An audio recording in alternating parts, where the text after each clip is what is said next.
Hello, everybody. Welcome to episode 43 of The Wild Beyond. And hello, my friends, the Wylde Things here playing. How y'all doing? The horrors persist, but so do I. Everyone had a good Thanksgiving, I hope? Plenty of carbs? Plenty of carb naps? Yeah. We're still working on leftovers here ourselves. So, for those of you in the stream, my name is Ethan. I'm going to be your dungeon master for the evening, as always, and I am joined by most of the Wylde Things. We're currently down one, as he is currently in Vietnam. So the time difference is a little difficult to make playing feasible, but he'll be back next time. But in the meantime, I am still joined by 5 out of 6 of the Wylde Things. How y'all doing? Anyone have We're the most attractive ones. No argument. Anyone have any announcements or anything like that since we've been around here last time? I'm black and too tired to die. But you're not too tired to get your ass cursed. Yeah, it's okay. It's all right. Hey, is being cursed the same as dying? He did that for all of you. Someone had to shake the hand, and Otto stood up and did it. There was no long silence. He went for it immediately. No, oof, man. I still argue we bargained for more time. Come on, Ethan. What is it gonna take? Come on. Oh, I am implacable. I cannot be moved. I am simply a narrator of the events that occur. I have no control over them whatsoever. If y'all get 50 subs, we get Otto 24 more hours. Fine. If we get 50 subs tonight, yeah, in that situation, sure.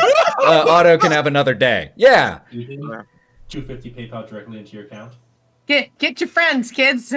I mean, no, I am an ethical DM. I will not be bribed. Yeah. Well, in that case, if there are no announcements from anyone, the only thing I'm going to announce, just a few things. First of all, please check out the Go Buff Yourself podcast.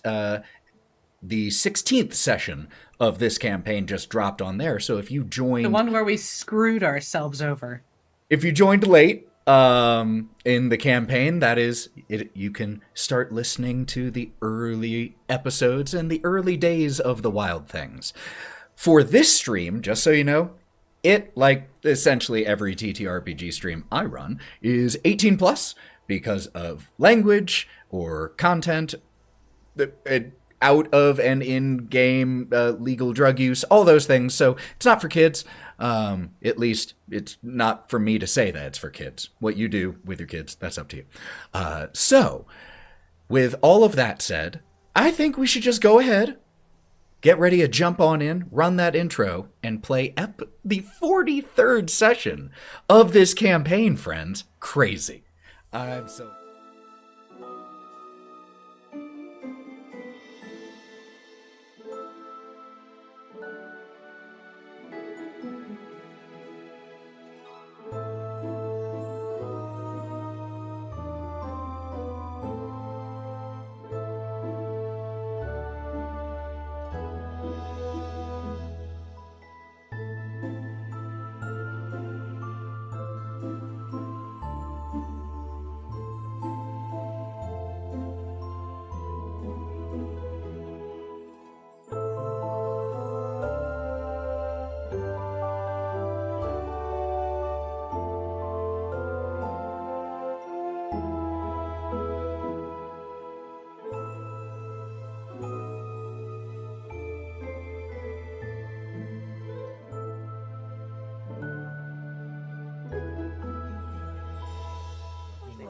Except for eating out of the garbage, and that's what you've done wrong. And we're back! I counted down. But we are back. When we last left the Wylde Things, you all were running out of time to make good on a bargain that you earlier made with Bavlorna Blightstraw. Back in Hither, the swampy part of the Feywild that you first arrived in. When you met with Bavlorna, she, in exchange for certain requests on your part, wished for you to destroy a particular mirror of her sister's Scabatha Nightshade. She initially offered you 8 days to complete this task, but in exchange for a different bargain, you all offered to reduce it to 7 days. And now, 6 of those days have come and gone. During that time, you managed to make your way to the Fields of Spring, find Vale Crossing, be gifted a residence for while you're in town, dispatched with a goblin logging camp, met a dryad, found a group of runaway children, Will and the Getaway Gang, spoke with a unicorn, saved a blink dog, and reunited him with his family, killed a snark, found a rare mushroom and participated in a baking contest. And commissioned a pair of purple pants for Bodhi. Suffice it to say, those 6 days have been full and active. But come and gone they have. And now, time is short.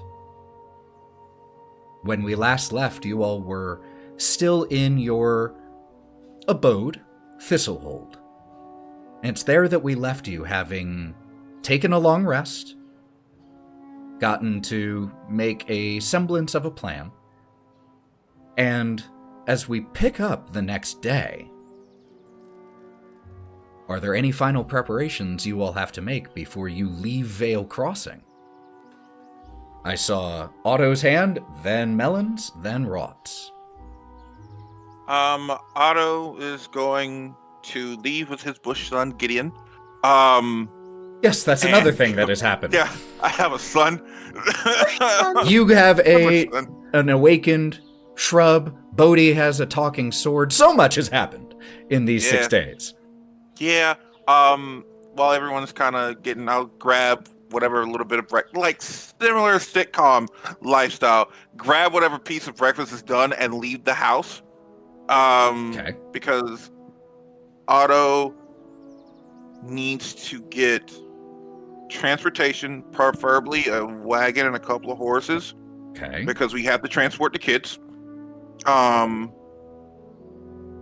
get there, cut down on time, and stop by the blacksmith to get some scrap metal. Scrap metal, okay. Mm-hmm. All right. So, that is, you are heading out of Thistlehold to do those things. Melon, what about you? I saw your hand. Yeah, so Otto has to go in the kitchen to get the leftovers. Melon is probably waking up off of the island in the kitchen. Okay. Leave. Checking the freezer, grabbing some meats and breads and putting them in pockets. All right. Absolutely, yeah. And the kitchen and pantry does seem to not replace everything that you take, but it does seem to have some restocking that occurs overnight. Cool. Wraught, what about you? I think I don't recall who had it, but I would like to take the snark horn from whoever has it. I guess Melon has it because he's raising his hand. I think that, and then chase Gromp off to get us some breakfast pastries like bear claws and such for on the road.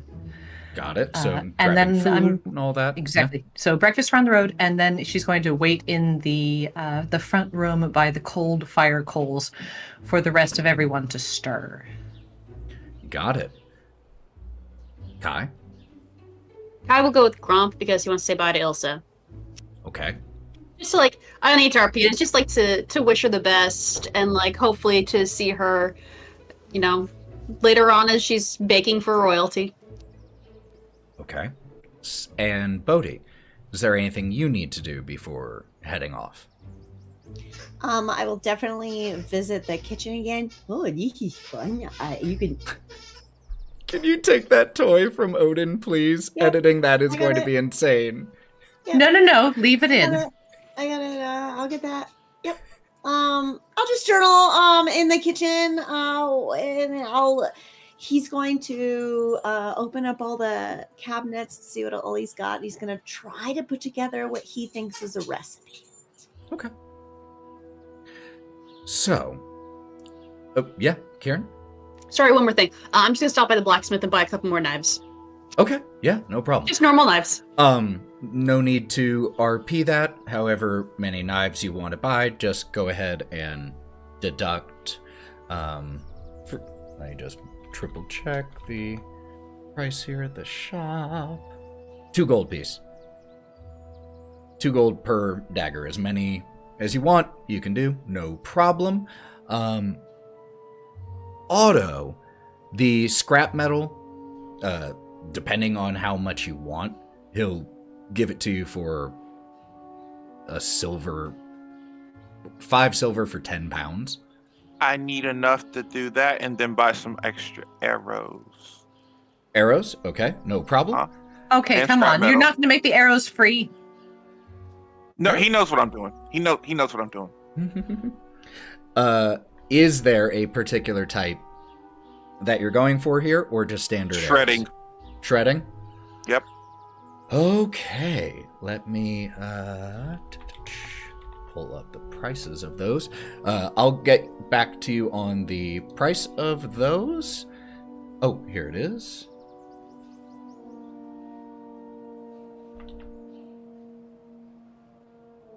Wait, which ones? I'm looking at the list. It's the hold on.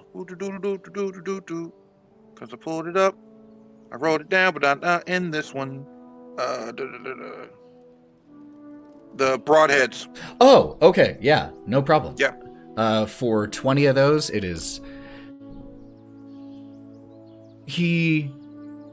And this is actually for each of you who purchases anything. They do offer to take gold, but they also are willing...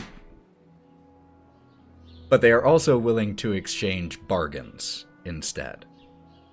Or favors, or treasured items. So if anyone does want to do that instead of paying the amount, you are free to. The standard broadheads are 100 gold for 20 of them. If you want to have the variant ones that do extra damage on a critical, those are 200 gold for 20. You got any scrap metal that you don't really use anymore? Yeah, lots of it. Can I get a bunch of that? How many pounds? Like 2 pounds worth? 2 pounds he'll give to you for a silver. Cool. Here's a gold. As a thank you. If you need more. Yeah, thanks. Yeah. Hey, do you like kids? Not like that. Do you enjoy kids? Like their company and stuff? Depends on the kid. I suppose some are little shits and some are fine. You ever Why? thought about having another friend?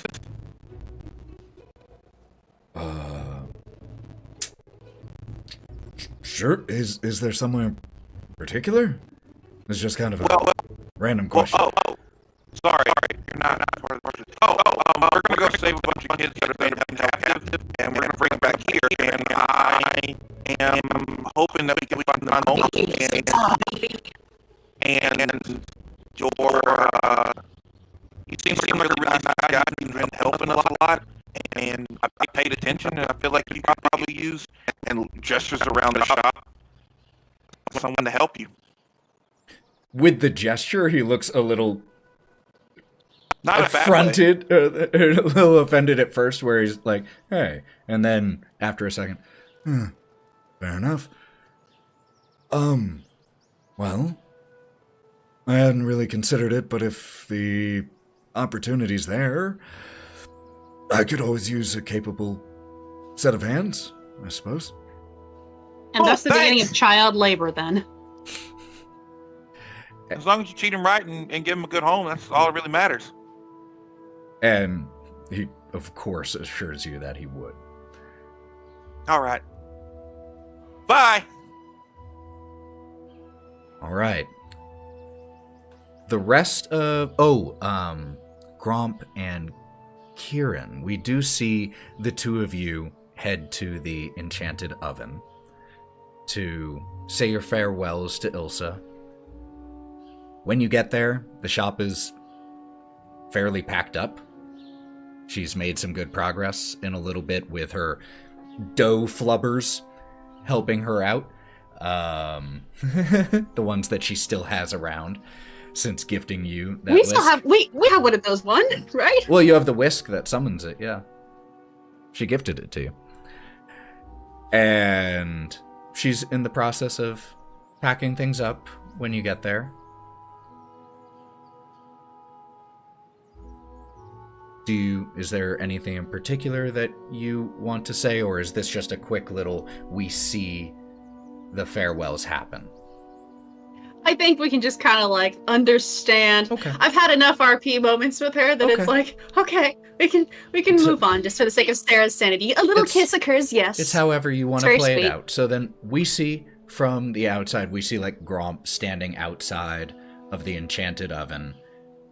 Through the windows, we see the boxed up items. We see the silent conversation between Kieren and Ilsa. We see as they hug and briefly kiss, and the fingertips just kind of linger on each other as they pull apart. And Kai heads to the door with Gromp, and he walking through town. The last thing I think that needed to get attended to was the attempting to get some transportation. In order to secure that for the longer term, the stable master needs a deposit. How much? It's not really about how much, it's more about what. These horses, they matter a lot to me, matter a lot to the town. What's something that matters to you? Something that you come back for? Give him Gromp. You're not there.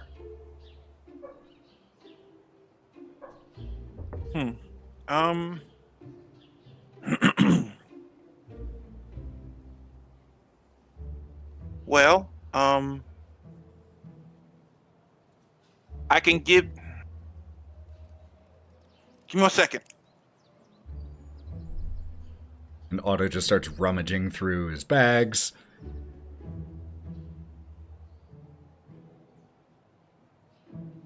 I don't really have anything that I can give. I got this letter, but I'm going to need that once we finish with the job that we're going to do. We're going to try and break out a bunch of kids that have been held captive, and that's why we needed the cart. I don't really have much. A lot of my stuff got stolen by some other rabbit named Agden Longstar. Tells that whole story. So yeah, that's why I don't really have much left. I need you to make me a persuasion check.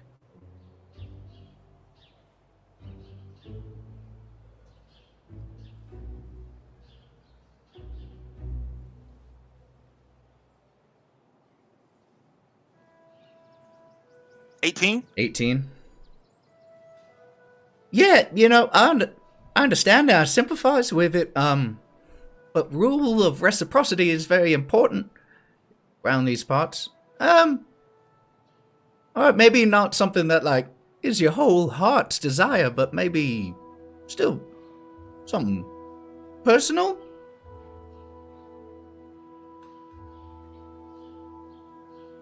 Otto takes the flower crown that he has and gives it to him.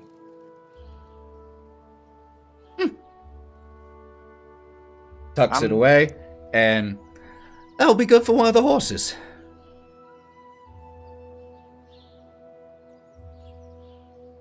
What? Muted. Not a cart? Oh, yeah. Well, you could do a cart with that one. One horse, one cart. That'll do. That'll have to do. And he, as you're leaving, just holds up and shakes the flower crown. I'll be seeing you, the horse and the cart. Yep. And you watch as the little halfling starts to, like, goes to a mirror and puts the flower crown on himself. Or if not, I'm coming back for that. Mm-hmm. Damn it.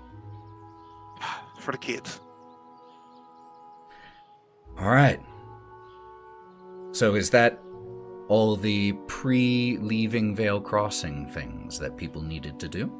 Did I miss anything? I'm probably waiting at the exit already. Okay. Then with food acquired, daggers, arrows, scrap metal, horse cart, we find you all at the eastern gates of Vale Crossing. And where are you heading? Who's closest between the Blink Dogs, the Goblin Camp, the Unicorn, and the Children, which are all of our stops between here and the Hag? Actually, in that order. So the ones you listed. We don't mind splitting the party. I understand. There were just 4 you listed: Blink Dogs, Goblin Camp, Unicorn. Well, when I say and- Goblin Camp, it's the market that we were supposed to meet or contact. At. Very different. Sorry, market. okay. Goblin Market. Goblin Market. And what was the 4th one? The Children's Tree. Oh, the Children's Tree. Unicorn. Okay. So Yes. closest, Blink Dogs. Second closest, probably the Little Oak and where the Getaway Gang were. I say probably because the Wayward Pool is... We don't mind sending a Wayward. couple people of our faster runners off to. Totally understand, but that's not the point. The point is the Wayward Pool is wayward. It's so I don't know if it's closer. You know what I'm saying? Because it moves. But the Goblin Market is definitely the farthest.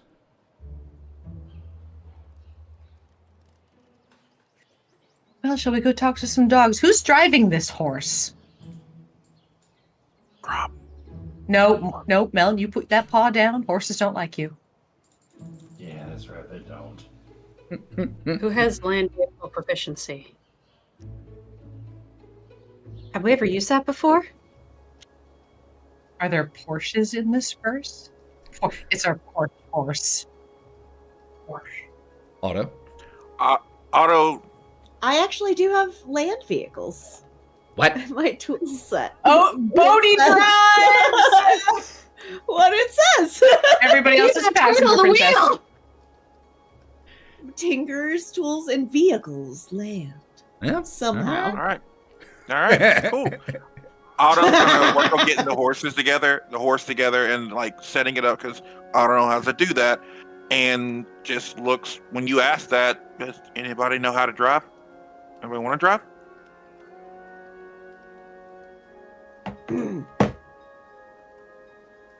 Yeah, Bodhi. Actually, I'm pretty good at locomotion, varying varieties. So I could do it. I don't really want to. It's been a while, so I'm gonna be a bit rusty, but I will. So yes, I'm raising my hand to say yes.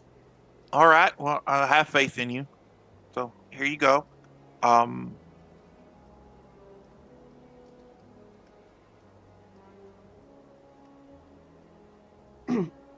Thanks. And he just kind of. What is this? Stirrups. The reins. The reins Reins. to God damn. the horse and the Oh. cart. Yep. Got it. Can I get up in the front with Bodhi to properly navigate? Yeah, it's probably a good I know idea. where we're going. Probably a good idea. To not have the one with poor directional skills do the driving. I have been excellent in. Can drive, training can't navigate. Bodhi, do you since- want to point to me what direction we're going? Yeah, we're going that way, man.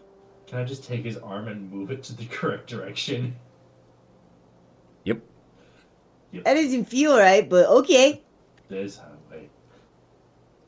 Kai's gonna give the whisk that summons the flubbers to Wraught. Thanks. What? I figured that you'd be able to find a good use for this. It summons hang on. Ethan, is it one-time use? No. She said that she summoned it several times to help.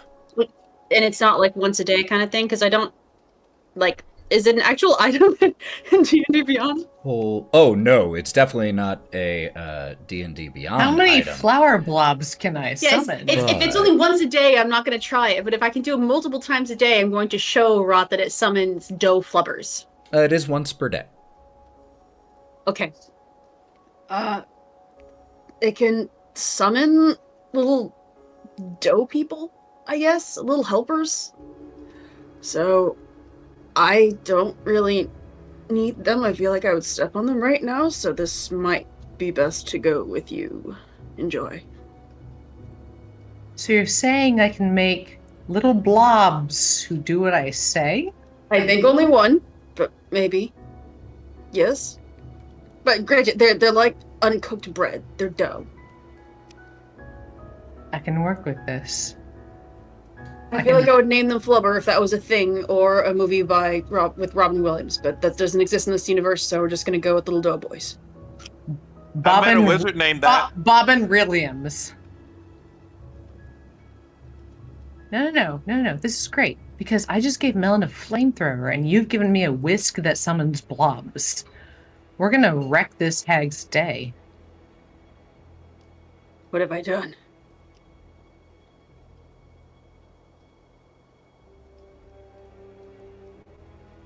She's gonna get her plotting eyes on as she climbs up into the cart and gets the comfiest of seats. And Kai will sit on the back just so that he can kick his hooves against the ground. Otto? Run it back. I would also like to buy a set of Tinker's tools. I forgot to write that down. You wanna borrow mine? Oh, yeah. You mind?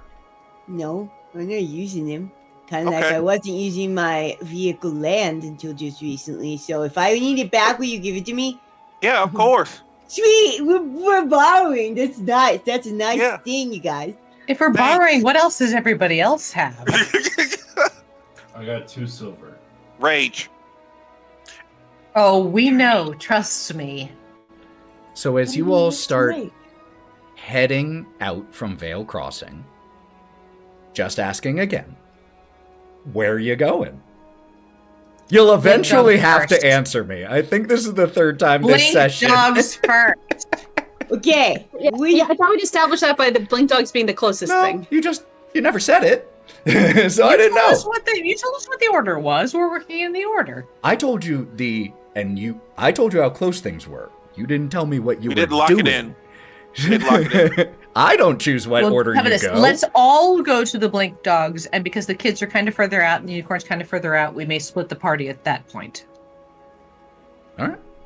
Okay, so this way, and he's talking to Melon. So this way is the way we go, yeah, for blink dogs? Okay. Using the arm to where it needs to be going. That's basically all I'm doing. Okay. Alright, hold on to something. It's been 50 years since I've done this. Oh no. And and the older, tired horse just looks back at you and just is chewing some cud at that point, and when turns back, truly not necessary. Oh, my Exhausting. bad. My God. So embarrassed. I'm going to look over at Otto and Kai as we ride along going, in retrospect, it might have been intelligent to toss a couple more coins in that stupid wishing well and bug Oberon a little bit more before we left, but oh well. You all quickly, to return the direction that you left the blink dogs, you quickly leave behind the paved, or not paved, but the well-trod paths. Pulling a cart along rolling hills is slow going, sometimes for that horse, sometimes even requires a few of you to get out and I was going to say, let's just get Melon another pair of reins and make him pull. Cool, I'm in. But eventually, after an hour and a half, 2, you manage to get to the general area where you left the Blink Dogs, which is a large expanse of rolling fields, beautiful flowers, wild flowers. Off in the distance, you can see the tree line that you all went into to hunt down the Snark. You can see as the grass bends under a breeze. And Otto, in the time it took you to get here, Gromp has been almost a little habitually has been coming over to you and just, while walking next to you, reaching down, grabbing your hand and turning your forearm over to look at it. It's gonna be fine. We'll get it done. We'll save the kids and break the mirror. It's gonna be all right. What if it's not, I need my hand. Otto? Yeah. Goes back to working. I've read stories about Fey. Bargains gone wrong. You don't break deals with Fey. And everything around here is so far apart. I'm just worried we're not gonna make it in time.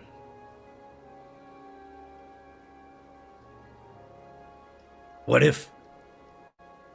This is kind of a crazy idea, but that Bavlorna lady, she didn't like her sister, the, Scabatha?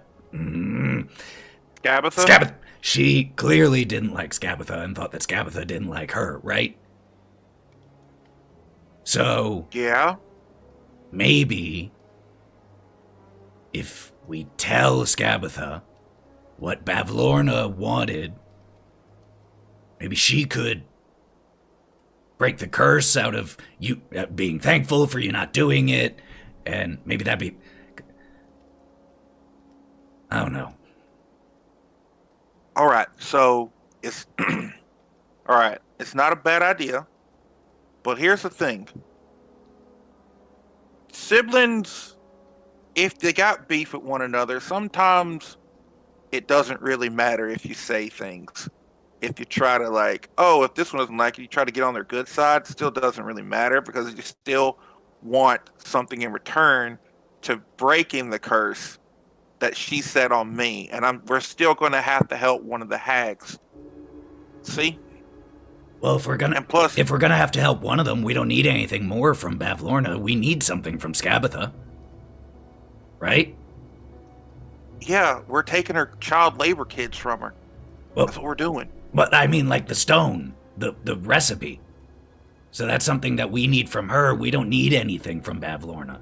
So if we can switch sides in this little sibling rivalry... I'd like to lean over the side of the cart, but that means we need two things from her, and that's breaking the curse and the recipe. Breaking out all the kids is still totally on the table because you guys can do the nice thing. I will still be trying to find shit, so regardless of how you get that dealt with, I'll only break the mirror if you tell me to. So as far as I can tell, it's we don't break your mirror and you break your sister's curse on our friend. But what do we give her in return for the recipe? And then we're in debt to a hag again. What do you think she'll want? I mean, what did this one want? To make her sister suffer? And we're getting... What do you think? We started with the swamp hag, we get to the summer hag. What's next? Do you think they get stronger as we go? We're just going to end up indebted to the worst hag.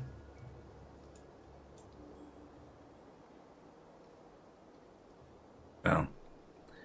Maybe she has the recipe pinned to a fridge or something and I can still find it. I will say, Otto, if we do end up indebted to the next hag, don't shake her hand. It's somebody else's turn. Damn right. I'm going to give Gromp the dirtiest look I can. The main goal is to save the kids. All right? And I mean that. Yes, I would like to break this, but we get the kids out first. No argument there. And he looks at everybody. You got your little Alright. griffin bud back, griffin owlbear, bird the thing back in return for the kids. We're already in debt. We have to. Bird thing?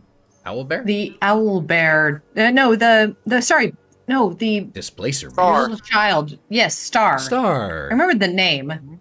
Displacer. And we had to beast. save. Yes, God, it was a cat monster thing. We have to save children. He's an employee. He's a co-worker of mine. I mean, kind of. That. coworker. Oh, all right. It was a monster baby. We don't care about them. They die all the time. Very cute though. I would know. Otto immediately goes back to doing what he's working on. No, I'm good. So, as at about this point, Bodhi and Melon pull the cart to a stop as you see just this same. It was not that long ago that you stood on this exact hilltop with Rune, the blink dog. And you don't see any of them here right now. Can I stand up where I am and just give the loudest whistle I can? I can't do it myself, but it's like a big proper one. Absolutely. Like full lungs and everything. And after that, Kai will yell in Sylvan, I believe is what they was speaking. Oh no. I need you to repeat that, not quite as loud because Discord cuts you off and I want to hear what you shouted. Hey, Rune. There we go. So with this high-pitched, loud whistle carrying over the rolling hills, followed by Kieran's echoing voice. It takes a couple minutes. You all stand there, and eventually, in the distance, you see this small pack of blink dogs starting to approach. Wolves, dogs, what's the difference? A few of them break off and blink forward, leaving the rest of the pack a good distance behind. And then as they get about 100 feet or so away from where you are, one of those three blinks to just about 30 feet away from you all. It is good to see you all again. You too, Rune. How's Odie doing? He is, well, learning. I'm glad. So, I don't think we're going to be able to be around in this realm a whole lot longer. So that means we're trying to finish up our business here, which is going to involve causing the hag a lot of grief. I already told you that I would fight by your side. But And that is exactly why we're here.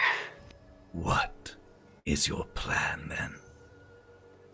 So, he's going to explain, like, the whole, like, those two are probably going to go talk to the hag. I'm going to go around looking for stuff. Melon and Bodhi are going to be on standby, but for the dogs to be on standby with Bodhi and Melon, so that Right. on my signal,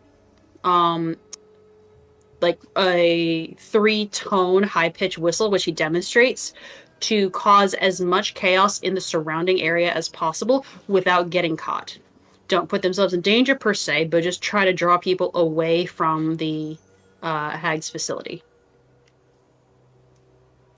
Because you all put together, with the assistance of Will, a fairly thought-out plan, This roll will be made with advantage. Could you make me a persuasion check? The DC here to get Rune to join your cause because of what you did to help Odie is 15. Great, I have +9. If you roll significantly higher than that, there might be additional Both of them are bonuses. 13, Oh, there so we go. that is a 22.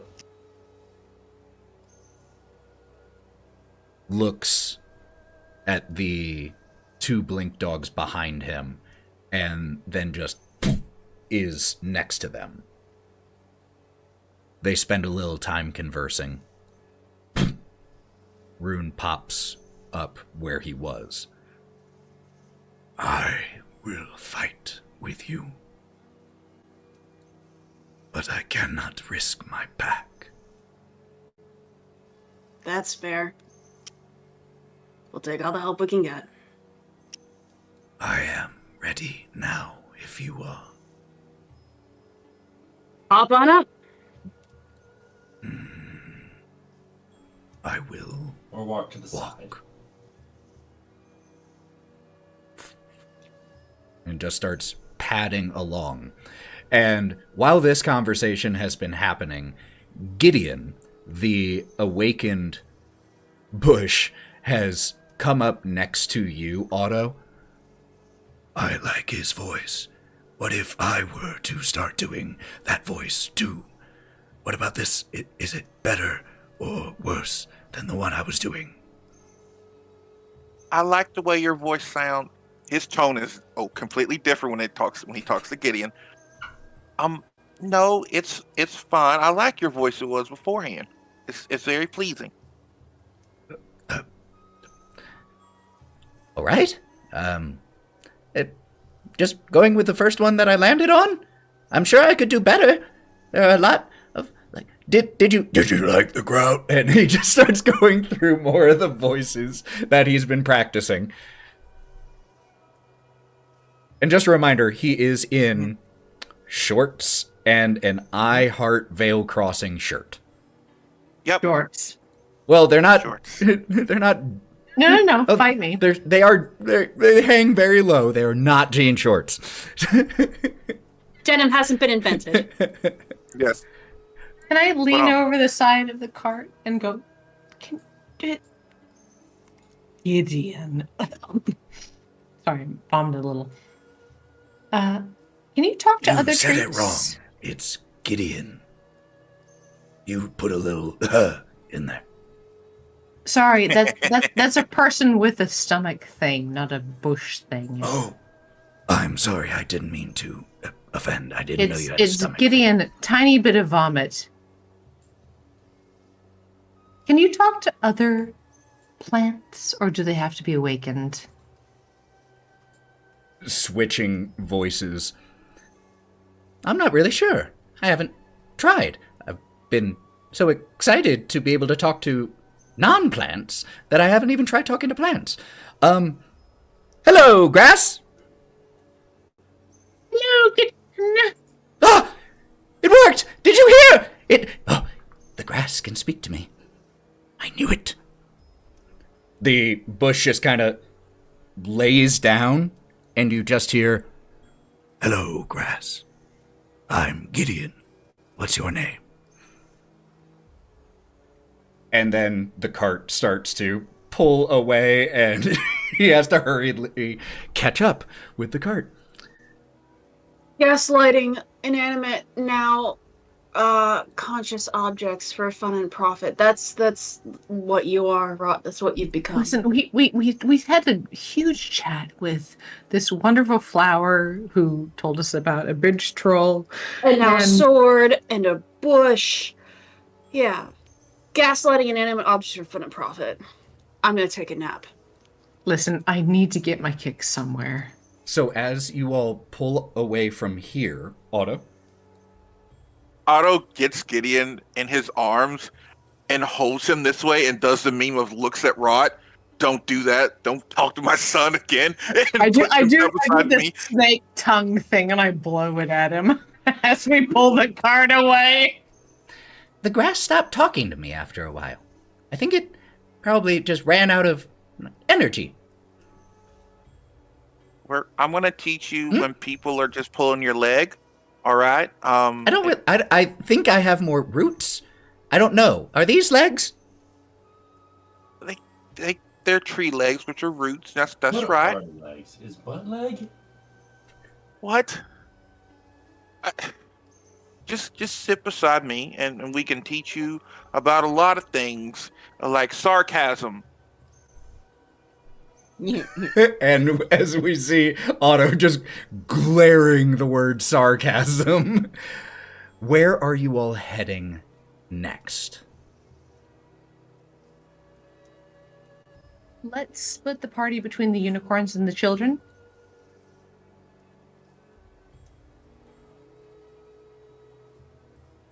Well, how are we going to find the unicorn, though? With Gromp, who found it twice. Fair. Okay. And papier-mâché grass horns. I'll go with Gromp. Why not? And probably Bodhi, because he's very good at papier-mâché. I do. He is good at arts and crafts. Me and Melon will go with Otto and find children. I'll take the whisk back and, like, tie it in my hair to my head to make it like a horn. Love it. All right, so is that plan copacetic with everyone? All right, then. Where do we want to meet back? At what point are you all planning on splitting up? You're going to two separate locations, but, getting to Shroudwood itself, where both of those things are, I assume you all would still travel together? Okay. We'd leave when Gromp tells us he has a feeling. All right. In that case, you all... Hold on. Let me switch this sound really quick. And Rune should stay with the cart. And the cart is going where? The train. Staying where we Yeah. leave it. To the kids. Okay. Thank you. All right. But not in a pit trap. So, the journey to the Shroudwood from where you were, it's about another hour or so. And that's just to get to the edge. And then you begin pushing inward. The Shroudwood, just a reminder, earned its name because of the fact that the canopy above is so dense that most of the bright light of the Fields of Spring can't get through here, and that which can is muted.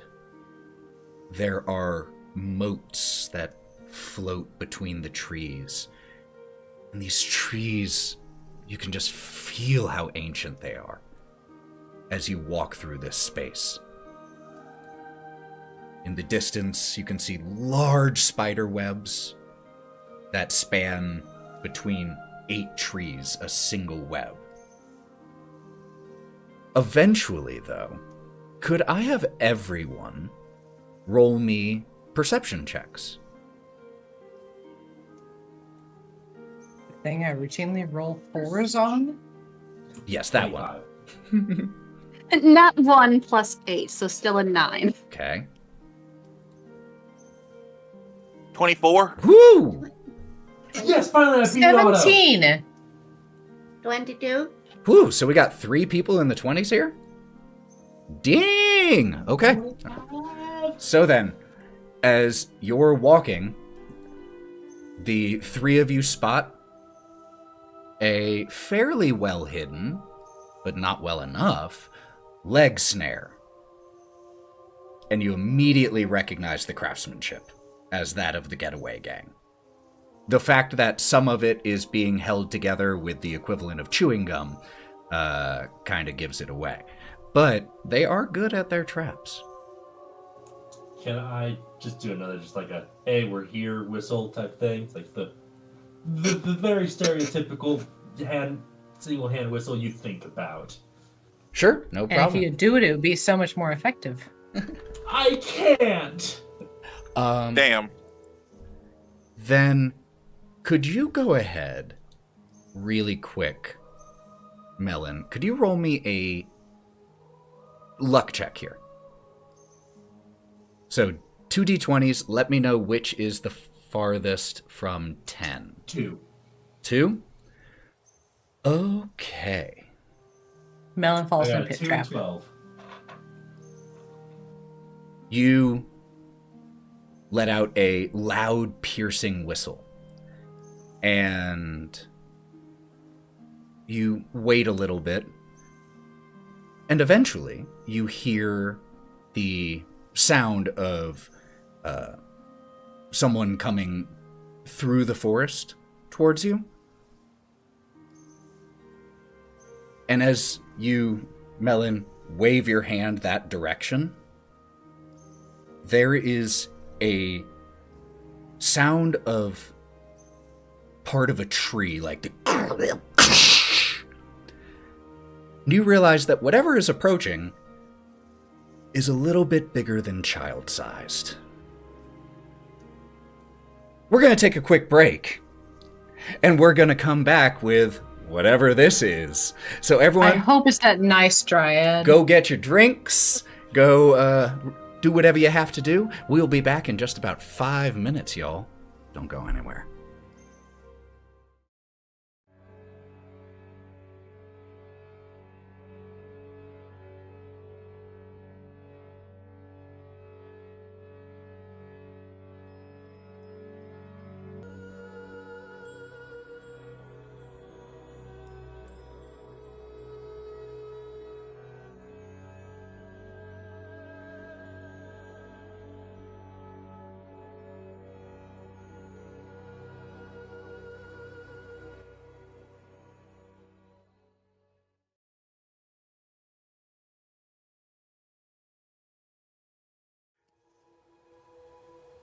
And we're back.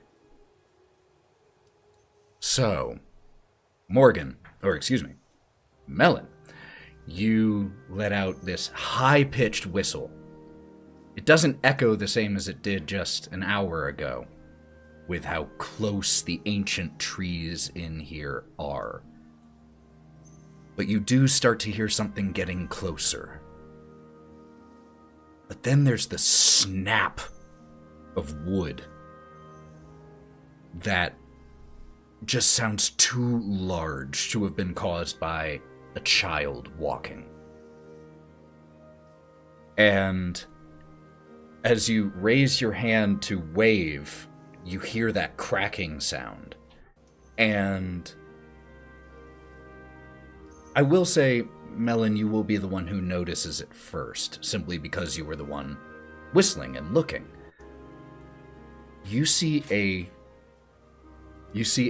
large, by large I mean about twice the size of my hand, a large hand come around a tree and just rake its claws along the bark, and where it does, there is this green residue and small amount of hissing smoke. And then from around the opposite side, you see this 11.5-foot tall creature with long, dripping wet, grayish green hair, dark green skin, humanoid in shape, long, fairly muscular arms, and a repulsive face. Just with warts and deformations, a chin that is overly long, teeth that are bared and yellowed as this troll begins to... Hey, Ethan? Yes. Can I get a stank meter on that?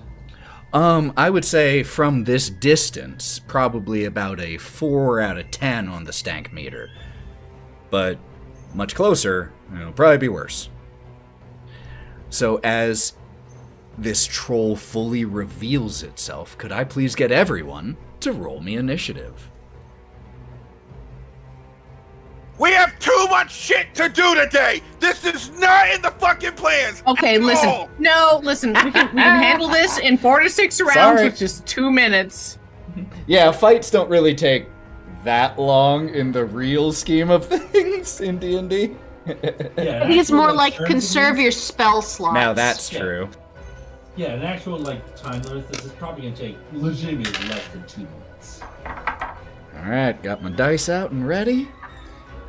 Go ahead and roll me or tell me. Let me get the trolls. Everyone's initiative, please. 0.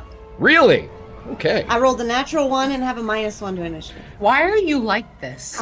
Because, man, again, not an instrument of destruction. Though I'm very Anymore. good at it. Oh, And 18. hold on one sec. pretty funny, though, that I got a 0, though. Alright. Minus. Sorry about that. Had to turn my phone off. Did anyone beat a 20?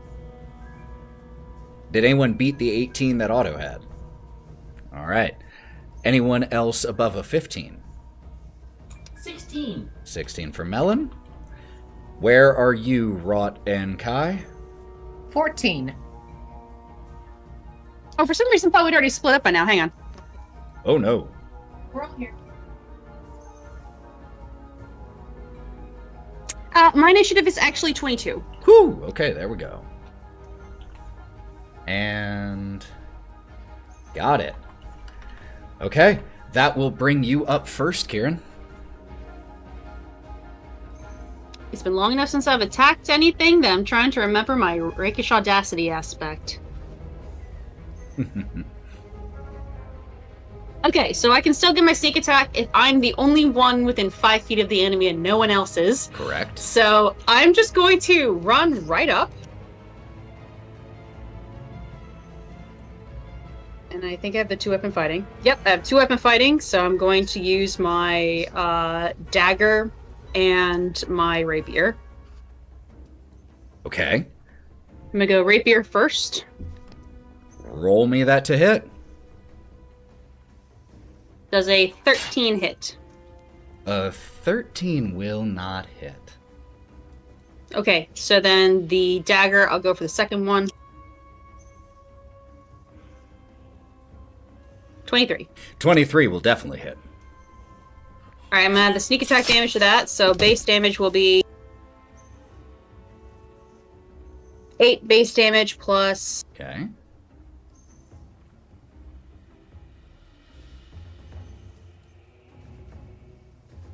9 more sneak attack damage. 9 more sneak attack damage. And I'm gonna need the fuck out of there. Okay. So 17 damage in total, and because you hit it, it can't get attacks of opportunity on you.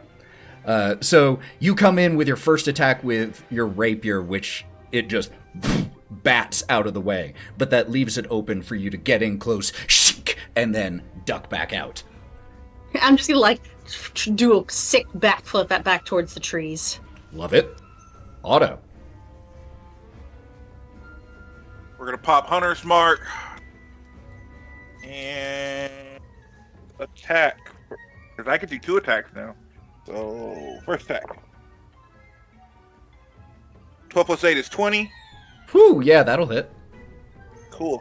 8 plus 5 is 9, 10, 11, 12, 13 plus 6 plus 1. So Got it. what I said? Yep. That much damage. And that The first one. was with your bow and arrow? Yes. Got it. Longbow. Okay. And then second attack.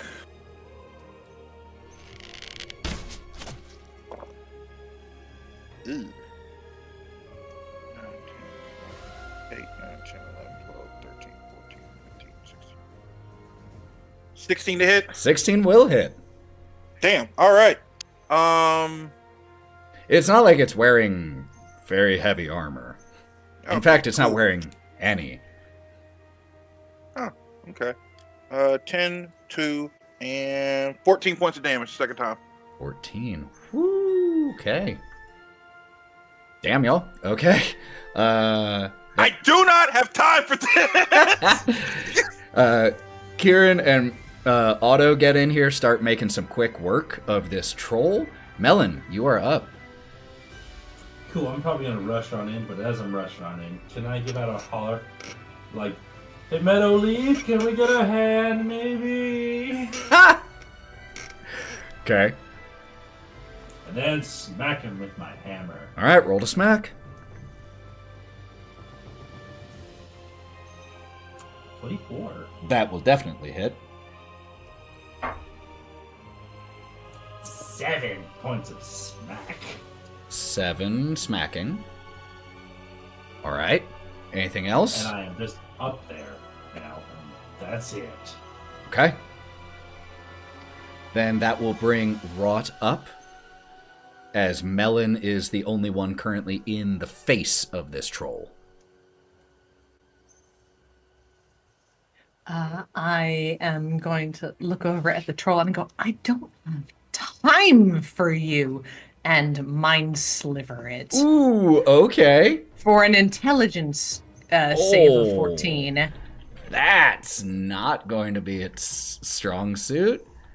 So hold on really quick. Intelligence? 5. Yeah, Gonna guess that okay. fails. I'm gonna guess, yeah, hypothetically. Hold on, let me roll some damage right here. Alright, roll some damage, mama.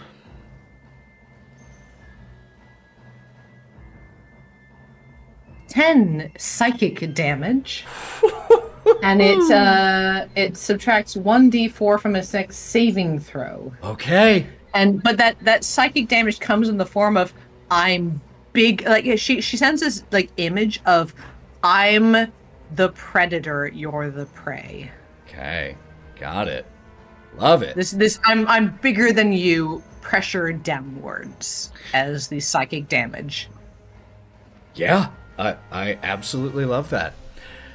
That will now bring up this thing, who just got shredded and assaulted from within its own mind, and has just been this thing is basically wearing forest gunk, like just muck that you would find in ponds that are just kind of draped over it.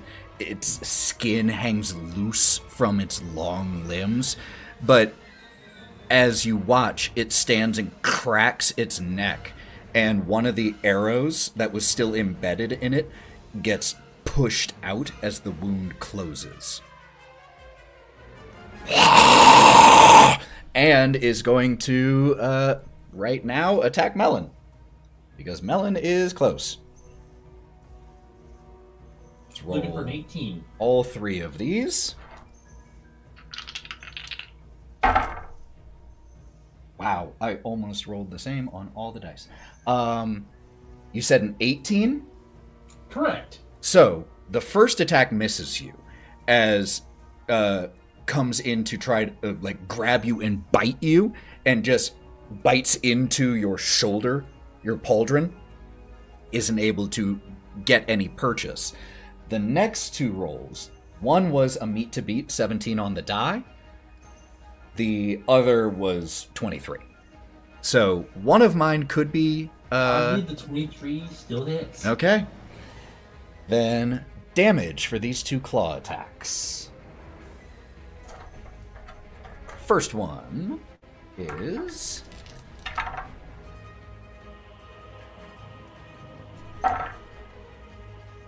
Oh, very low. 7, 11, and... so it's 11 slashing damage and 5 poison. So that is 16. The next one... I almost wrote 116. No! The next one is 10 slashing damage and 7 poison for 17.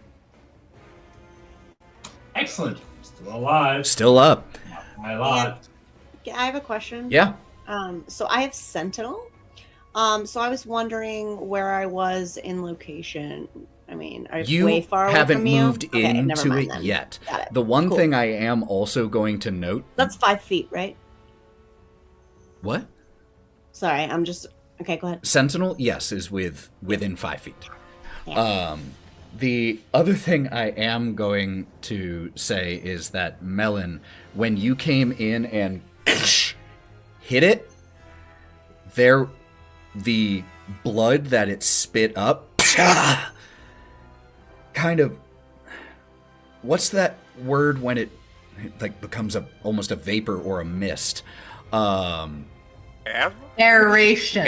Yeah. Evaporate.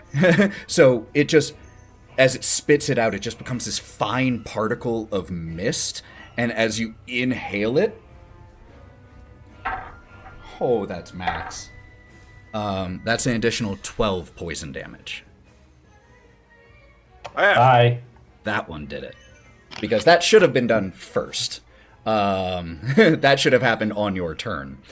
So that's a little after the fact, but the second claw attack would have taken you down. So, Guess who's down? Melon Here's my is button. unconscious. That brings us to Bodhi, because that is the end of this thing's turn. Jesus Christ! And he is going to his body looks to shake slightly, and then 30 feet away from him is actually he's gonna move first. So he's gonna move his 30 feet closer, right? Yep. And then his body shakes a bit, and on the other side, 30 feet away, his echo takes shape. And you see both Bodhi and their echo slightly out of sync grab Cork by both hands. And is Bodhi within range? Of whom? Of the troll or Melon? Yeah, troll. Yes, if you want to be, you can be. You have the... Okay, what about Melon? Yes, because Melon was within 5 feet. So if you're within... Okay. If you can get within range of the troll, you Cool. can get within range of Melon. Okay. I only have one action, and I can do 2 attacks per action, so I think I need to do that, or just take the brunt of the... Oh, fuck. I 2 ways to go. Okay, gonna stand over Melon's body and draw attention to himself and make 2 attacks with his echo. Okay. Double-handed with Cork. Make the first attack. 25. That'll hit. 10 damage. So, 2 things.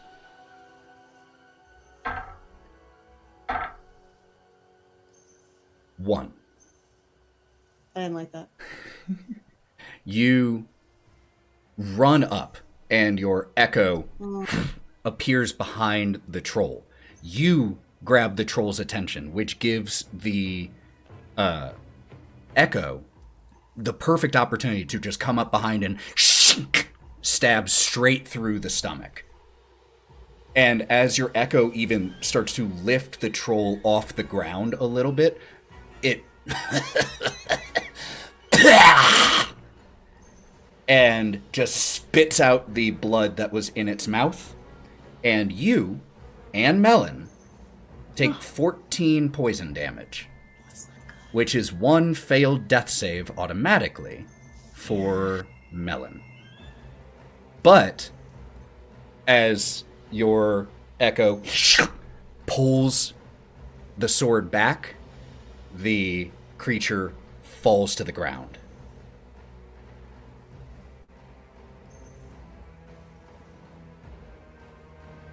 That would bring us to the top of the initiative order.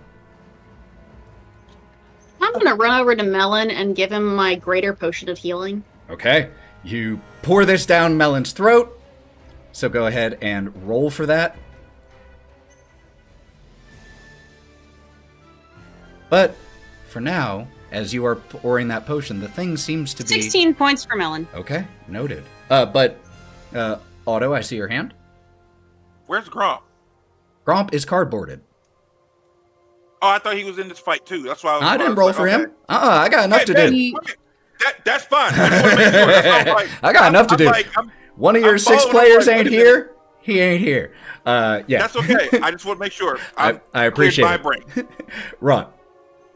If we're out of technically combat initiative, No, we're as at the top of the order. we're at the top of the order, or Yeah, are we we're out at the of top of combat the order. initiative? Uh, All right. Well, because someone was I'll currently wait. dying, so we're just going to go through and see the order people want to do things. Otto, is there anything you would like to do?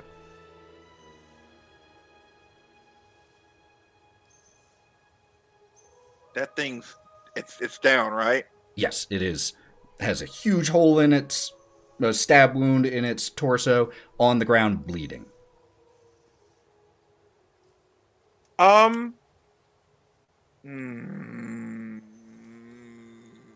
Move, Otto. I'm moving. I'm away from it in general, but he's gonna keep his eye on the troll, and if it gets the fuck up, just wail into it. Okay. So, holding your action, essentially? Yep. Got it. Melon, you are conscious now, with the taste of a healing potion still on your lips. And Kieren is right above you. Beefsteak flavored. I'm gonna stand up and smack this thing again, because fuck it. I Okay. don't care. Just, oh no. Yeah, right in the head. I'm taking my hammer straight to the head, because fuck it. You and Bodhi and Kai all take 9 poison damage as you knock the blood out of this Nice. thing more. Son of a bitch, knock that off! We don't have time for your spite! How are you so stupid? How are you... Boys, stand back. Let's back now. Wraught, How sweet I took to stand up. Buddy moves. you're up. You know, are you all so fucking stupid. Don't tell me with these assholes! I'm going to walk forward. I'm not going to hit it with any weapon. I'm going to pry its jaws apart. And she inhales deeply and her huge throat sac expands and she breathes fire down into its mouth so hard that she turns it into a crisp. You exhale, mark that off, and you do in fact just crisp the head of this thing. In your grasp in that moment as you're holding its jaws, you feel the skin melt off until all you're touching is bone, and then even that starts to get brittle under the temperature, because trolls don't do well with fire. And had you not done that, it would have had another round on the very next initiative, because it was up next, and it would have I've gotten to eaten attack again. these before and they're best crisped. The smoke from the crisped troll just begins to rise into the air. What do y'all do in that moment? As we are now out of initiative order.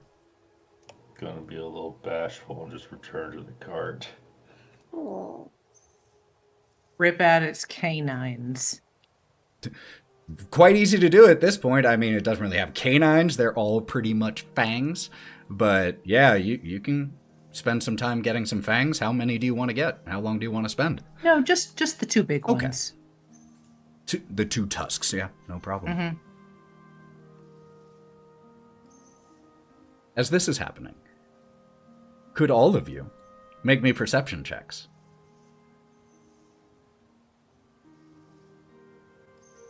Another fucking 1. So still 9. You ain't noticing this. 17. Okay. 20. Ooh. 18. 18 as well. Melon. You're back at the cart. And that's what I think gives you the opportunity to notice this first. You hear the sound of leaves moving, branches creaking.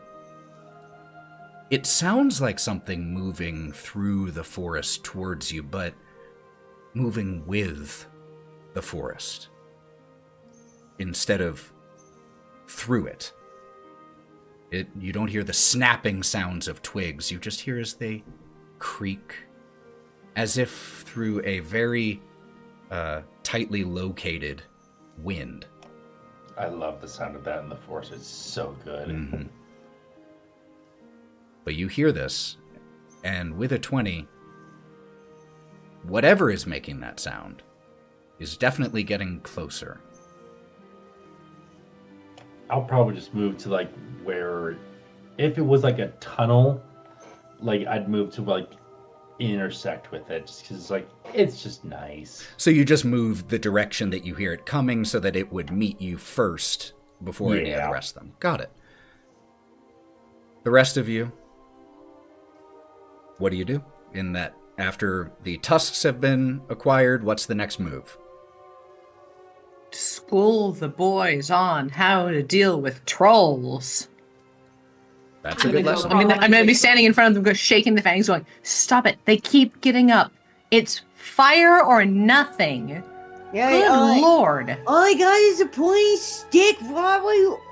You have torches. You can light torches. I'm not gonna think to do that unless you tell me to. I'm telling you right now. But I'm not gonna remember in the moment. Yes, you will, because I'm telling you right now. Remember in the moment. She's shaking the troll teeth at him. He lights a joint and walks away.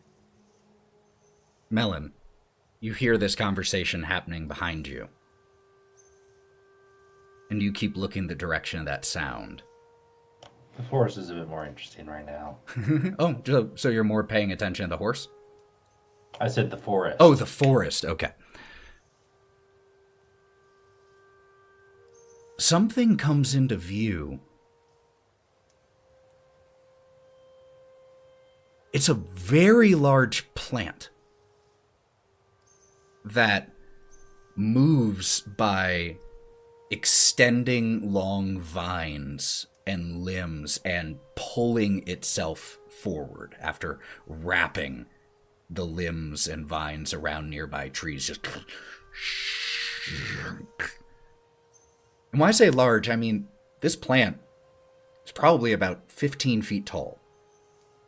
And it has a single bud, a single flower bulb that is itself about 7 feet in length, pod-shaped, and it's the color of tobacco-stained teeth. It also, you asked earlier about the smell from the troll. And I told you that from that distance, it was a 4 out of 10. Even closer, it got to about 5.5. This thing, as the wind blows your way just a little bit, this one, easily an 8. This thing reeks, even from here. And it continues to pull its way, not exactly your direction, more towards where your allies are currently. Around the troll? That direction. Time to leave. What? Now. Back in the cart, back in the cart, back in the cart. All of you who then see this thing, everyone go ahead if you want, if you are proficient in nature, you can make me a nature check.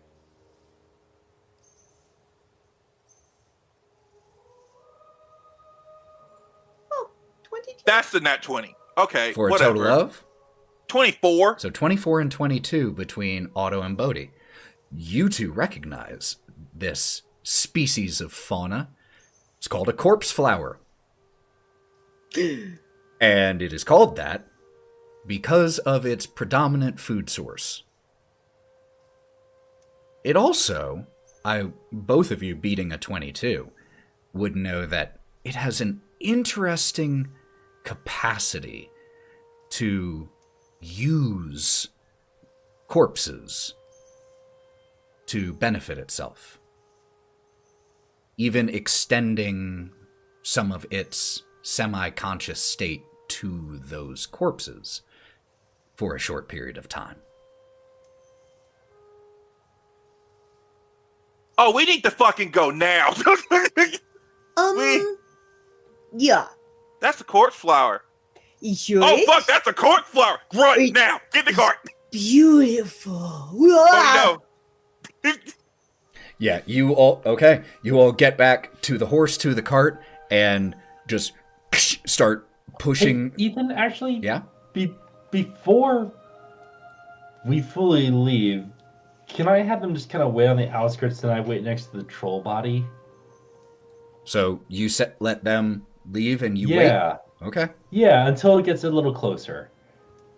Can I make a contested strength check against Melon? Because, no, You can we're do not it. staying here.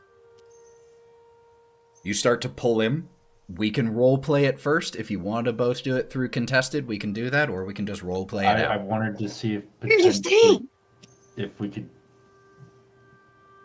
get something from it and just return for the troll corpse. It's a flower. Is it even smart? All plants are smart. They're the oldest beings and everywhere. When did you become so nature-loving? What the fuck? Plants are older than us. Either talk to it now before it's a troll or go. I gotta get closer. I can't do it within that far away. Guys, are you coming? Do you have to touch it or something? No, I just have to wait for it to be within 30 feet. So, Yeah, like run up and do it and run back. We need to go. Okay. You got your ass handed to you by the original version. Yeah, I know. They should have known better. So, Ethan, I'm gonna try doing my channel divinity, the charming of animals and plants. okay. When it gets closer, yeah. Okay. So what is the range? You said the range on that was 30 feet. 30 feet. And it is it's charm? like wisdom DC 14. It's like, Okay. yeah, it's just the charm. And it's like, yeah, it's like, no. Hey, what up? Okay, so this is going to be interesting because I rolled a 14 on the die. This will be dependent on whether it has a negative wisdom. It has a positive. It got a Oh, 16. I will give So I know it luck. failed. I will give luck. Wait, what did you roll? He rolled a 16. I have to roll, not It Melon. have to be 3 less. You can always silvery barbs if you want. I will. You know what? If I'm watching and I see the plant getting aggressive towards Oh, it's not getting myself, aggressive yet. Just That's fine. I resisted mean- that. I'll silvery barbs it. Okay. That is a 7. There we go. And you get to give someone advantage for their next thing. But go ahead and mark off that spell slot. I'm giving Melon advantage. Okay. I see this kind of coming. I was like, Melon, you do you, my bro. It's the most As I sit supportive- on the back of the cart, kicking my heels. All right. So, you cast this using Channel Divinity. And let me check it. Was it charm for 1 minute or until it takes damage. So that is not the same as speak with animals or speak with plants for what it's worth. So if you wanted to speak with it, you would still need to cast Yeah, does it? speak with I don't plants. Yeah. But Or hoping he'll understand Sylvan. So you cast this, and you don't notice any immediate change. It continues to move towards you. Well, Kai towards is still here the with troll. me, hopefully. And Kai does speak Sylvan, I think, yeah? Yes, I do. I also speak Sylvan. Hey, Kai, I also speak Kai. Can you ask for its attention for a second? It should be fine.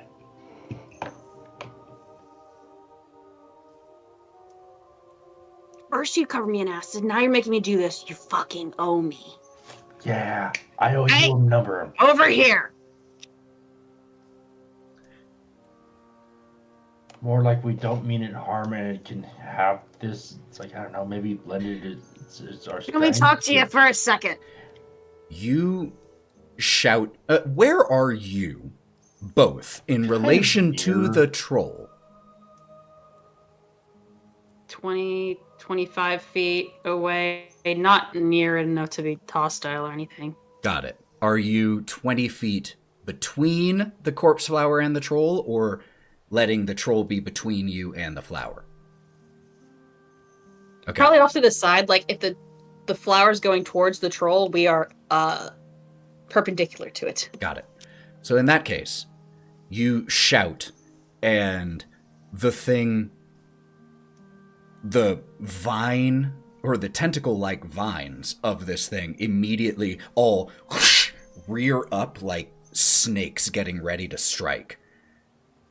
And one of the tentacles, or vines, lowers to the ground and snakes along the ground and wraps around the foot of the troll and begins to pull it back. The troll is a gift to you. Can we talk?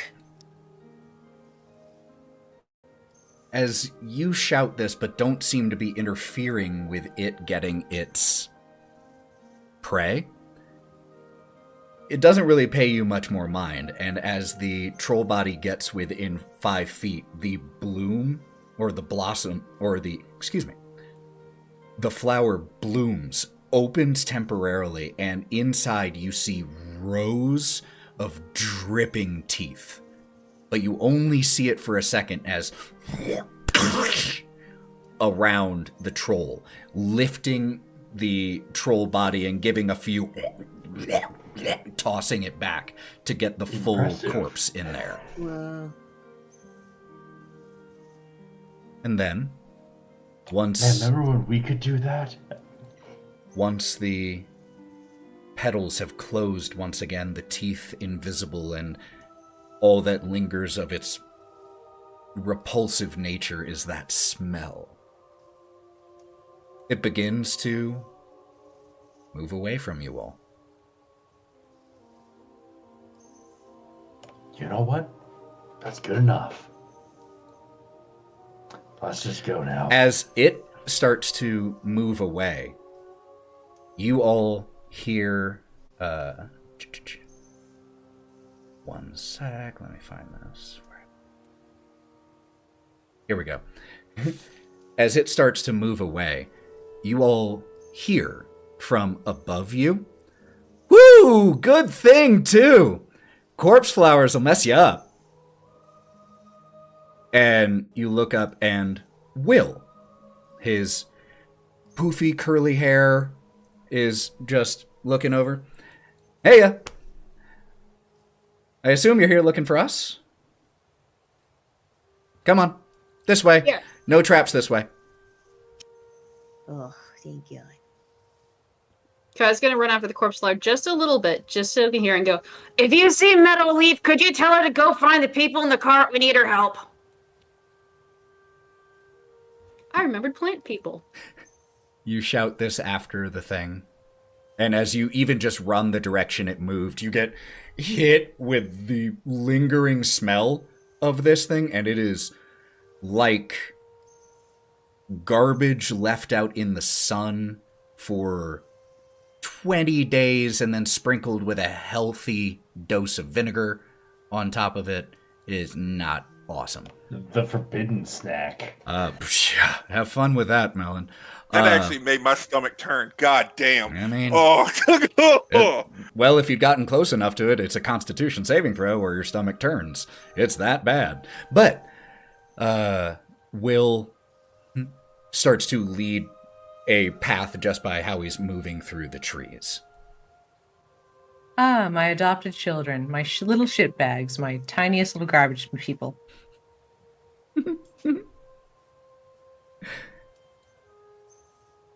You all eventually manage to make your way back, following Will into the grove where Little Oak is residing, still with the treehouse at the top of his limbs, the large moss beard hanging from his treant face. And as you all enter, he creakily turns his head your direction, causing some of his limbs and boughs to shake, leaves coming falling down like a gentle rain. Welcome back, friends. Hey, bud. Will does a very acrobatic landing in front of you all. You all are back, and you brought friends? And Rune looks up. Friends, yes. Who are you? They're pups. The ones we were telling you about. Pups in need of rescue. Symmetry. Yes, well, you can call me Will of the Feywild. Might have heard of me. A little famous around these parts, if you've seen any of the signs. No. Oh, okay. Then will do. Were you all... Did you take care of everything you needed to take care of? Were you still on board for the plan? Yep. Are there any changes? Are we going now? What's the move? We're picking up some friends along the way. One, then the unicorn. I don't want to talk to your fairies, actually. Mm-hmm. Oh. And we'll fill him in on like how it's a Otto, Wraught, and what was it, Gromp are all gonna go talk to the hag to like keep her distracted. I'm gonna go search around.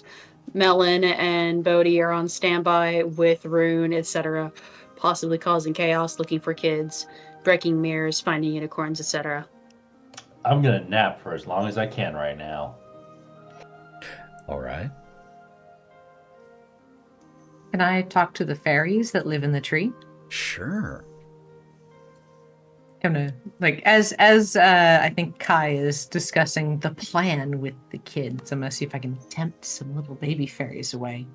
So, with Kieren rehashing the plan with Will, Melon going to catch a nap up in the treehouse, which the rope ladder easily leads up, and a few of the gang is up there when you get there. Specifically, Zenor and Bobby are there when you get up, and they say hi, and when you say you need a nap, they help get you set up. Zenor comes over and puts a far too small blanket over you once you've sat down and pats you. It's gonna cover just my nipples. Just gives you a little pet on the top of the head, with a smile, and just quietly. And Zenor, for her age, she's a pretty sizable orc, but she tiptoes away from you, the floorboards of the treehouse just creaking and groaning with every step, despite her attempts at stealth. And Wraught, though, you said you wanted to go talk with the fairies, and Will lets you know. Oh, they're at the circle, other side of the tree. Head on over. Okay. 1 sec, I have to pull up their names. It's been a minute. There we are. Amaryllis, Kaluna, I got it! and Zin. I'm proud of you for taking notes, though. Snap, crackle, and pop. Do I get advantage on talking to fairies? Sure, you can have one advantage roll for taking good notes. Yes! Why not? But only in this scene with the fairies. So valid. you head over to the other side and you see that same fairy circle that was here before. It's made of glowing mushrooms of various sizes that at the moment the fairies are on a few of them, the caps of which are pillowy and flatter instead of round. They're reclining as if on fainting couches at the moment. One of them snoring far louder than something, 7 inches should be able to do, to the point that you think that it is intentional. Just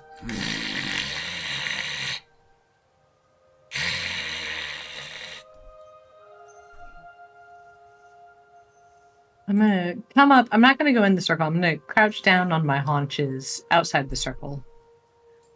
I'm gonna go. So I talked to Oberon.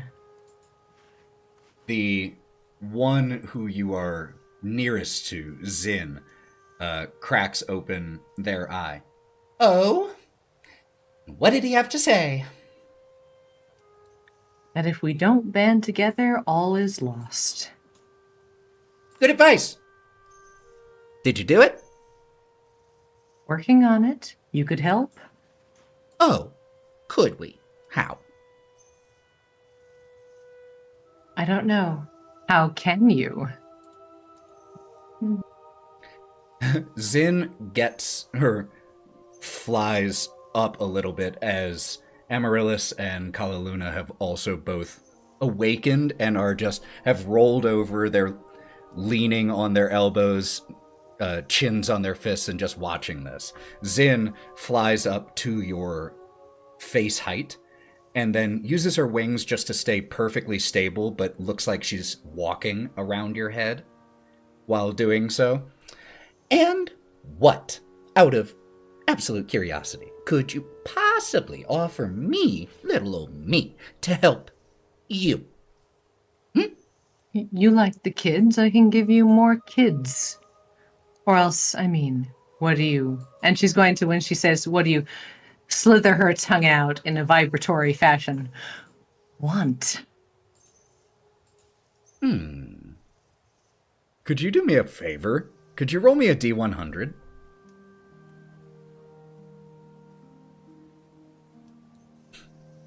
With advantage. Sure, if you want. I mean, You're the one who gave it to me for dealing with fairies. I said on one roll while dealing with the fairies. You get to choose what roll. 72. Okay. Not with advantage, just a 72. Oh, interesting. Okay. The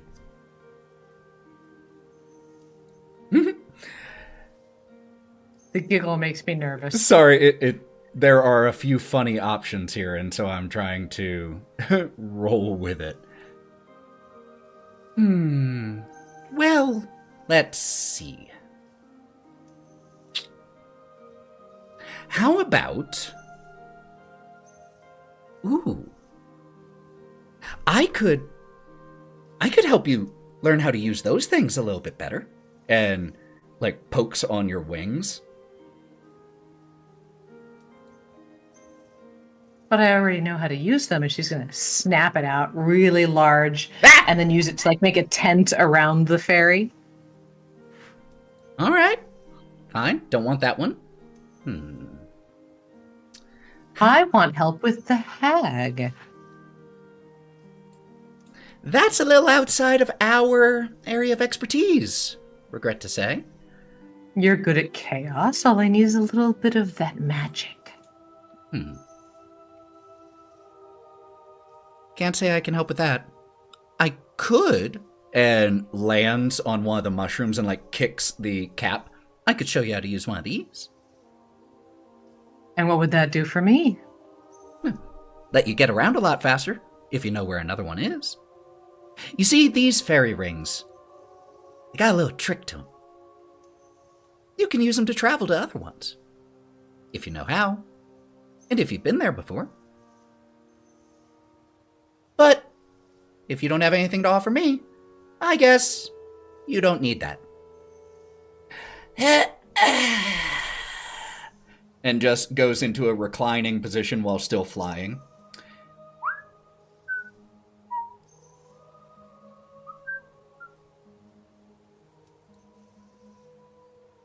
Is there one near the hag's residence? Don't know. Then I wouldn't say that what you know, and she's going to use her claw to tap the foot of the fairy, is very good for me. Okay. Fine with me. You Don't want You it. like some tricks. You like tricks. And all three of them lift off. Tricks, tricks, tricks. We like tricks. We're about to pull the best one this realm has seen.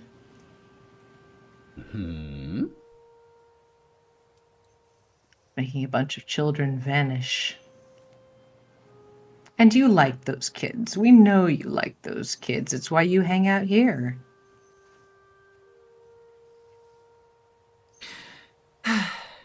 She doesn't have anything to offer us. Nope, she doesn't have anything. Unfortunate. Now, if you don't mind, even we fairies need our beauty rest. And they lie It's back not down. going to help. And all three of them start giving very exaggerated snores.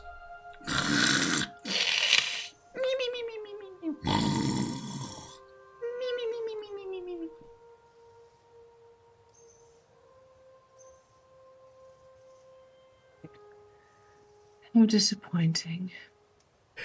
It is the principle of reciprocity is a Fey thing. And I am offering They are them fairies. children and their children's tricks. it's not good enough value for them. If you want to offer something else, you're always welcome to try, but they're not interested at the moment. So, was there anything anyone else was wanting to do during this time? Otto. Otto will find Star and kind of play with Star while he is working on his special project with the arrows and the scrap metal. He'll just find a spot where it's, start working. Okay. But kind of like throwing the red ball that we had beforehand and just kind of throwing it every now and then. You're just leaning up against the side of Little Oak. The Bobby had recently brought down Star down the rope ladder. And of course, the ball is an immediate hit, so you start throwing that, and just like you remember Star doing at the carnival, just goes tumbling over the ball like she used to do with her mirrored one. And you sit there, leaning against this treant, just starting to work on these arrows. What are you feeling in that moment, Otto?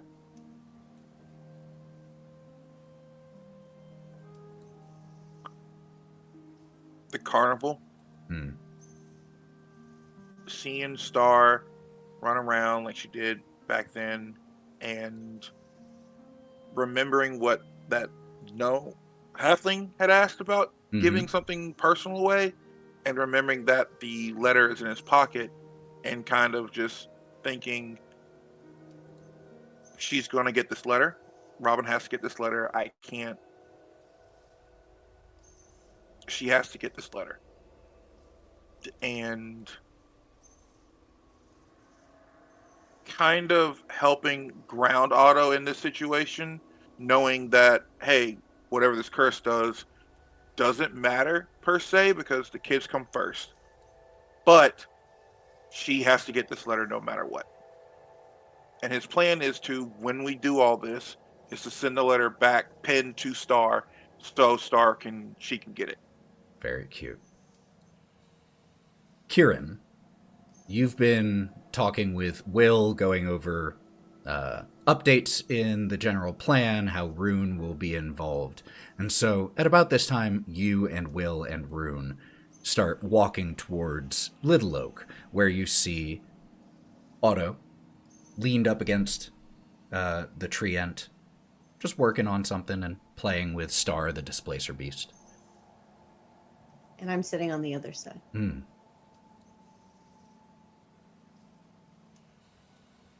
Do we have time to take a quick rinse off or nap or something? I'm covered in troll blood, which it definitely does weird tingly stuff to my skin. Which is Sarah talk or Kai talk for Ethan. Do we have long enough to take a short rest?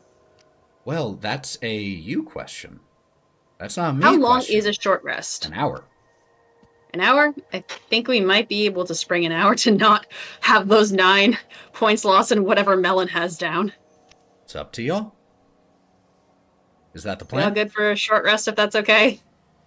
That's fine. What do you think I've been working on? As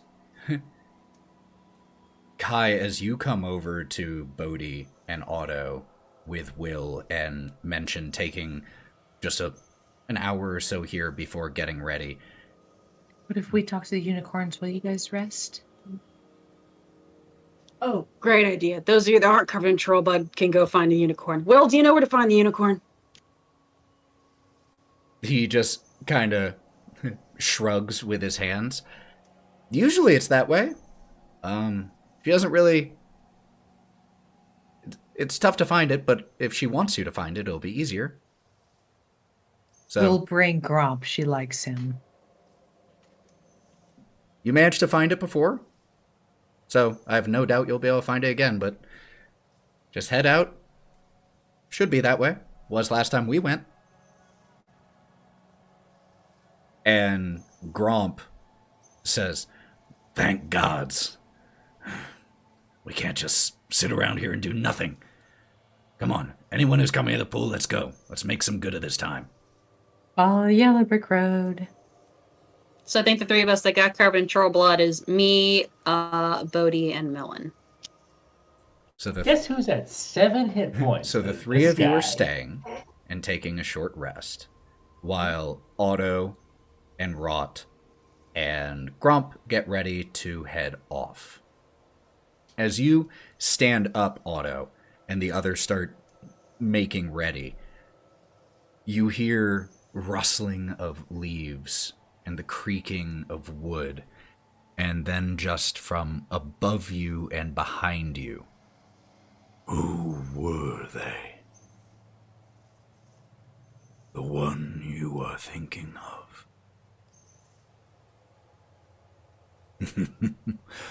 "I have been around a long time. I've seen that look before." "Who are they?" Someone who means a lot to me, and he's kind of bundling his stuff up at the time while he's answering the question. Someone who means a lot to me, who protected me when I needed it the most, and I've grown to have feelings for, and I think it might be reciprocal, but I've never got the courage to ask or let her know. She's the one that gave me this, and he picks up and shows the bow and shows where it's the heart with our initials on it. So "This forest has been here for a long, long time. And I was one of its first acorns.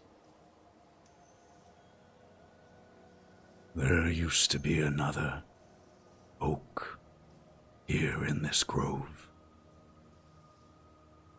They were beautiful. When the wind blew, she would sing.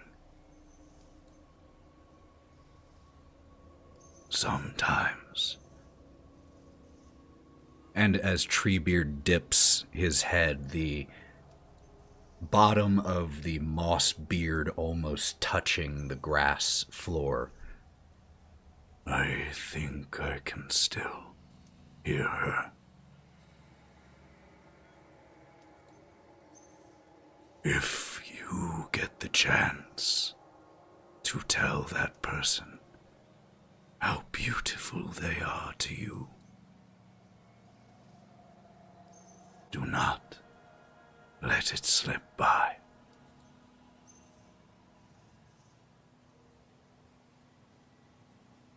you're right. To be honest, she is probably the most beautiful person I've ever met. And I've met a lot of people, but all in all, at the end of the day, she's still my number one, and always will be. I have lived thousands of years, and every day without her feels an eternity.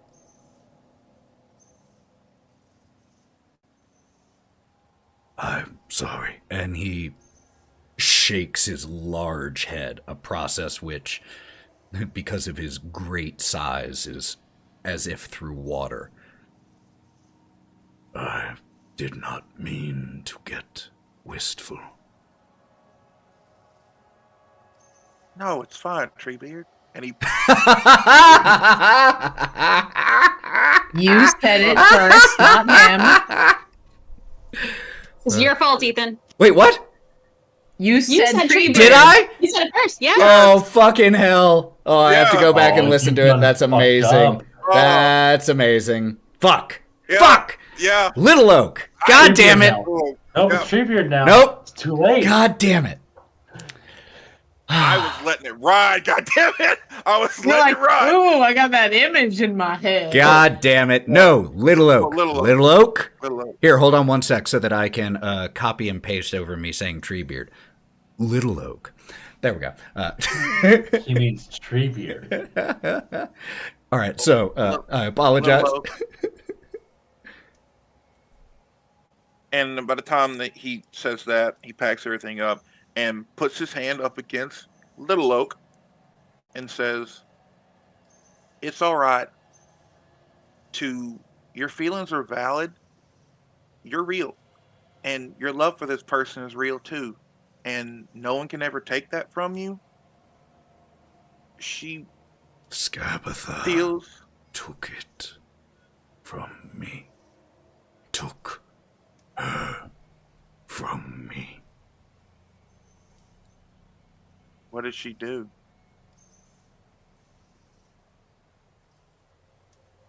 And there's a look of seriousness in his eyes at that point. I almost said it again.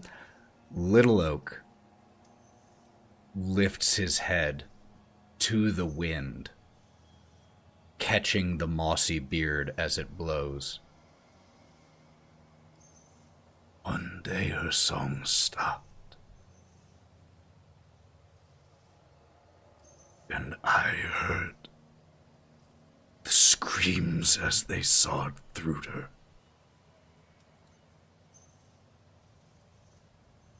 Kindling, ash, smoke. No more songs without her.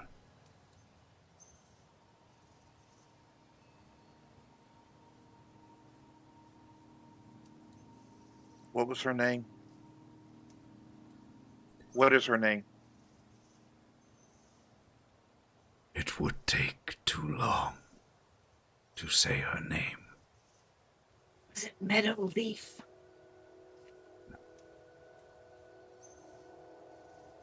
But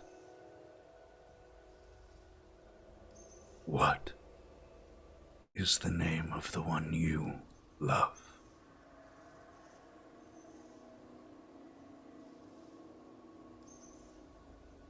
Robin Wildheart. Wild Heart. I like that.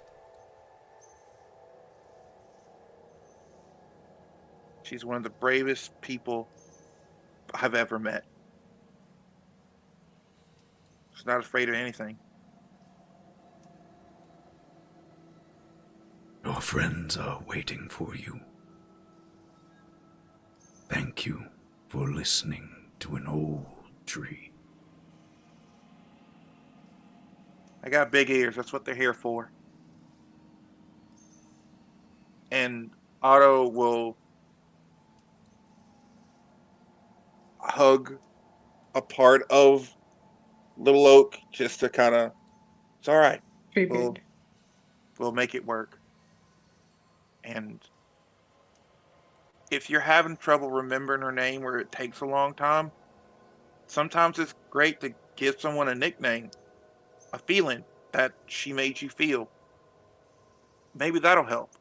And when we get back, you can tell me. All right?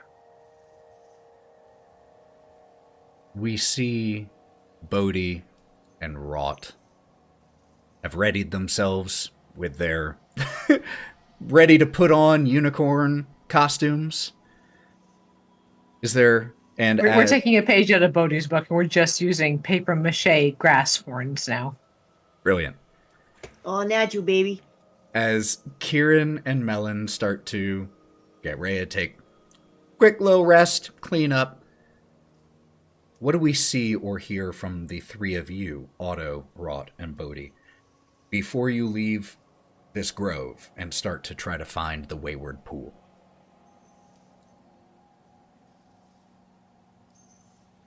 You talked with the tree for a long time, Otto. Was it a good conversationalist? She takes a sip out of the never-ending flask that they've picked up. Yeah, it's just filling me in on who Little Oak is, and what. Pre-gossip? Yeah, pretty much. Just talking the plants. I learned it from the best. That's kind You got a little something right there, Otto. Bodhi, what were you saying? Well, I was gonna say, well, it is quite the Wait a honor. second, Bodhi, are you here? You're taking a Yeah. little rest. Bodhi is right there. And I just asked Bodhi what Bodhi's doing. Don't interrupt. Hold on. I say when he says that he was talking to plants and he learned it from the best. Plants are the wisest that are here. They have seen and heard everything. So I'm sure, and he ruffles the top of your head. I'm sure that he told you lots of fun things, right? Yeah, he did. Yeah, he did. And Otto will kind of like rabbit thump his foot like 3 times on the floor. As Gromp comes around and is finishing getting everything situated. All right, we ready, Bodhi? You still got a bunch of shit all over you. Yeah, sure, but I'll work on it. And he goes to light a joint, and then he just starts sloughing stuff off of himself with his other hand. We heading to find a unicorn? Perfect. Yeah, pretty much. I'm gonna talk to her and let her know what we're doing. We also got to see if her husband is still. We're gonna find her husband. So, then let her know what the plan is. Welcome to multitasking. So, with Gromp, Wraught, and Otto starting to head out of the grove, Bodhi's starting to climb the rope ladder to where Kieren and Melon already are. With the group split. Okay, good. Don't say it's ended. That's where we'll pick up next time, once we have the whole Okay. gang back together. Oh yeah. Good job, Oh, everybody. Whoo! Good shit. I was very excited to see what your whistle attracted. I had a few possible things. And fighting that corpse flower would have been fun. No, don't you lie to us like that. Well, great session, everyone. Everyone in the stream, thank you for being here. Just a reminder, you can always listen to past episodes where I accidentally call the treant Treebeard on Go Buff Yourself. And I literally didn't even process I did it. So when you said it, that's the first time I noticed. Thank you all, my friends. Thank you for playing this game, telling this story. It is my favorite thing in the world to do, and I love to do it with my favorite people. So thank you. Those of you in the stream, don't go anywhere so that we can raid. But I assumed, or does anyone have any announcements or anything like that before we jump off? Yeah, Joe? If you like cool dice, I'm having my biggest sale right There we now. go. If you go to etsy.terribletriocrafts.com or whatever it is, it's 25% off all super cool dice, which are way more good like satisfying to roll than internet dice because they don't make the same True. clicky clack noise. It's true. And also, internet dice are trying to kill you. Mine aren't. Mine want you Promises, to win. promises. Just those dice. Mine want you to succeed. That's why there are 2 20s on there. No. Any other announcements? Anything like that Yes, before we listen sign to off? the clicky clacky Oh. of the dice. Oh, so satisfying. So satisfying. Well, Love let me dice. just make the announcement for our friend. Go check out Mav on Digital Clubhouse TV. You should totally go do that. No, he says, wait, I'll do it. He's your favorite. Wait Oh, a damn it! it! It was the only time I was going to get to say it. Matt's our favorite black guy on the internet. Hey everyone. Hey everyone. Hey everyone. It's your friend Matt. It's Matt here. Your favorite black guy on the internet. There we go. I was almost spitting up my mouth like that. I play video games here on Twitch, on Digital Clubhouse TV. Right now I'm playing the shit out of Dragon Age, the Veilguard. I'm a big old Quinari mage, and I love me some short stack Harding. That is my pairing. Love them. And I'm having a good time. I just play a lot of video games. We're gonna play some new games here soon. Next Play month. Prey. Ooh, good No.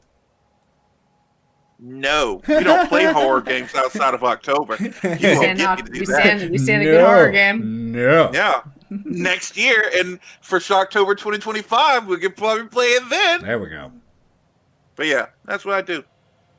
Well then, friends, the only other announcement that I have is we will be back on Tuesday for City of the Crimson Tower, episode 14, 15, something like that. Man, it is chugging along. 43. I mean, and 43 here, they are chugging. We got 2 ongoing campaigns for you to listen to and watch. So thank you all for being here. I'm going to start a raid so that we can share the love. Go ahead and click that so that we can give some love over to Grim Quest. Thank you all so much for being here. Sincerely, getting to tell this story with some of my favorite people and have people join in on the fun is one of the coolest things in the world. So until we see you next time, take care of yourselves, hydrate, get enough sleep, go outside if you feel like it, but no matter what you No, do, don't. Not around us. It's too much snow.